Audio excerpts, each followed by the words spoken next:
আসসালামু আলাইকুম। কেমন আছেন সবাই? আশা করছি ভালো আছেন। আমরাও আল্লাহর রহমতে খুব ভালো আছি।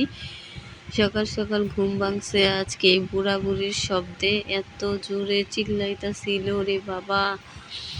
অ্যা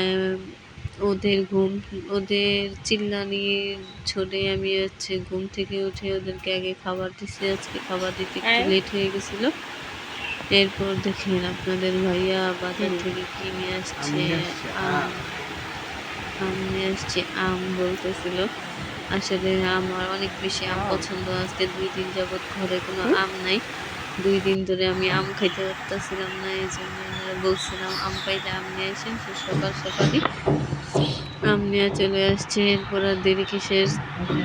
যারা আম পছন্দ করে তাদের কাছে তারা আর কেমনে ভাই আম দেখে চুপ করে থাকবে। এরপর দুইজনই নাস্তা খাওয়ার পর আম খাওয়া শুরু করছে। আসলে রূপালি আম আমার কাছে খুব ভালো লাগে। অন্যান্য যত আমি খাই না কেন রূপালি আমার মতো হয় না।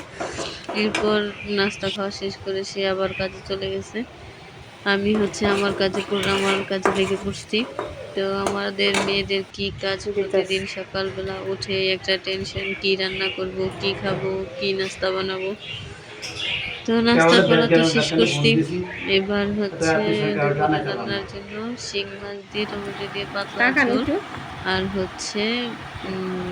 এই কাঁঠালের বিচির ভর্তা।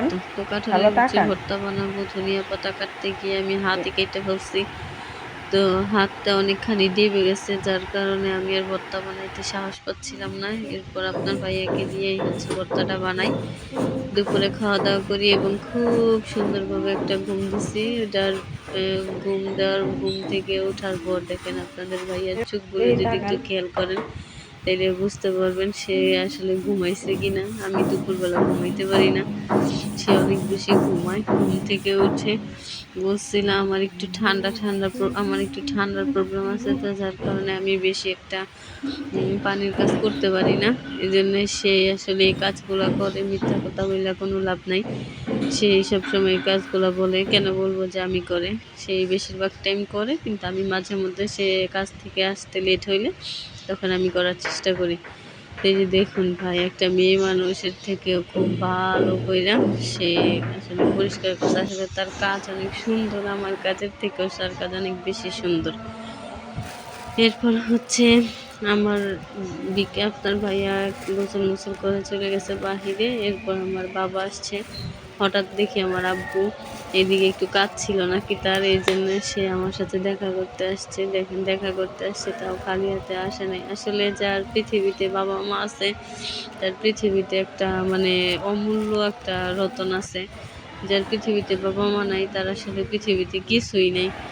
আসলে বাবা মা পৃথিবীর শ্রেষ্ঠ একটা।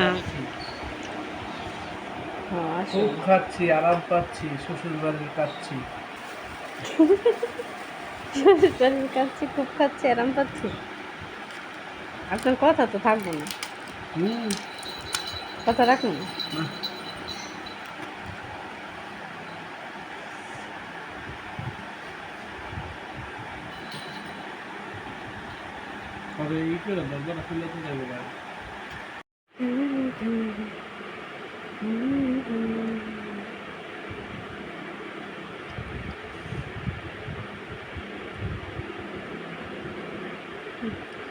গোস্ত টুকরোটা দেখছেন?